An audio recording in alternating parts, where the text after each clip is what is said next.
सांगली एलसीबीची मोठी कामगिरी। 1 वर्षाच्या बालकाचे अपहरण उघडकीस, बालक सुखरूप सापडले।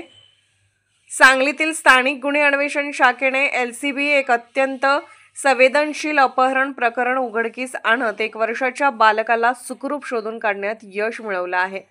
विश्रामबाग पोलीस ठाणे हद्दीत घडलेल्या या घटनेने परिसरात खळबळ उडाली होती। फिर्यादी विक्रम पुष्पचंद बागरी हे विश्रामबाग चौक येथे फुगे विक्रीचा व्यवसाय करतात।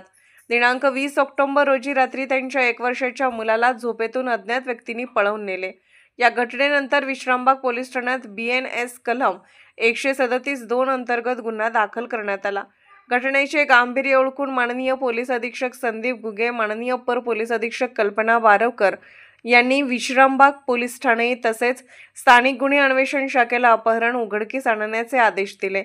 पोलीस निरीक्षक सतीश शिंदे आणि सहाय्यक पोलीस निरीक्षक पंकज पवार यांच्या पथकाने तांत्रिक विश्लेषण आणि गोपनीय माहितीच्या आधारे तपास सुरू केला।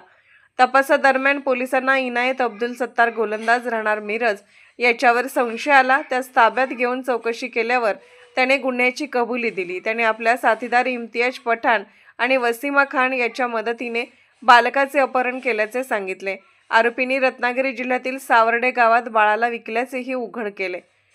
एलसीबीच्या पथकाने तात्काळ रत्नागिरीला जाऊन स्थानिक पोलिसांच्या मदतीने बाळाला शोधून काढले।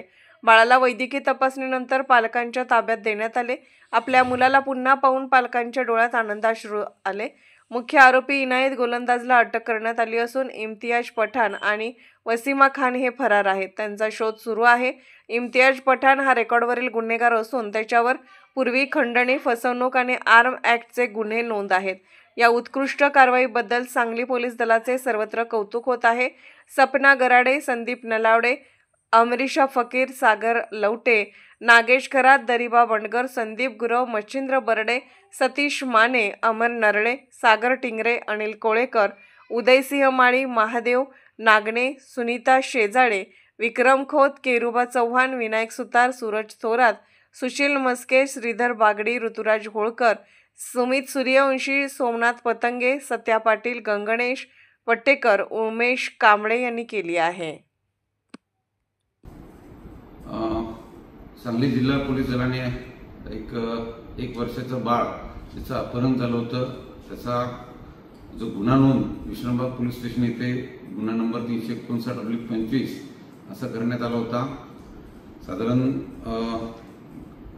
20 ऑक्टोबर 2025 रोजी हे बाळ रात्रीच्या सुमारास मध्यरात्री त्याच्या आईवडिलांच्या ताब्यातून नेण्यात आलं होतं। या 1 वर्षाच्या बाळाचे आईवडील हे राजस्थान राज्यातील मजूर सांगली इथे आलेले होते आणि मध्यरात्री हे बाळ नेल्यामुळं घरच्यांनी त्याची कोणती कल्पना नव्हती, परंतु जे पोलीस विभागाकडे पुरावे उपलब्ध झाले, तपासामध्ये जी पुढे गती देण्यात आली त्यानुसार आम्हाला काही संशयित व्यक्ती आणि वाहन त्या ठिकाणी आढळून आलं। त्याच्या आधारावर आम्ही हे बाळ तात्काळ आरोपीने ज्या ठिकाणी देण्यात आलं होतं त्या ठिकाणून सुखरूप परत आणलेलं आहे आणि त्याच्या आईवडिलांच्या पालकांच्या ताब्यातही दिलेलं आहे। यामध्ये एकूण 3 आरोपींचा सहभाग असल्याचं आतापर्यंत तपासात निष्पन्न होत आहे। एका आरोपीस पोलिसांनी गोलंदाज नावाचा एक आरोपी आहे त्यास पोलिसांनी ताब्यात घेतलेला आहे। इतर 2 आरोपी आम्ही तात्काळ ताब्यात घेऊ। माझं सर्व नागरिकांना या ठिकाणी नम्र आव्हान असेल की आपण आपली लहान मुलं यांची काळजी घेणं ही आपली जबाबदारी आहे। इव्हन आपल्या शेजारील पण जी लहान मुलं असतील, कोणत्याही प्रकारे संशयित व्यक्ती आपल्या परिसरामध्ये आढळून आला किंवा तसं काही आपल्याला जाणवलं तर तुम्ही पोलीस विभागाशी संपर्क साधा आणि आपण एक जागरूक नागरिक म्हणून आपली भूमिका त्या ठिकाणी पार पाडणं अत्यंत गरजेचं आहे। मी माझ्या टीमचं कौतुक करतोच आणि सोबतच त्यांना योग्य तो रिवॉर्ड पण त्या ठिकाणी त्यांच्या चांगल्या कामगिरीसाठी आमच्याकडून देण्यात येईल। जय हिंद।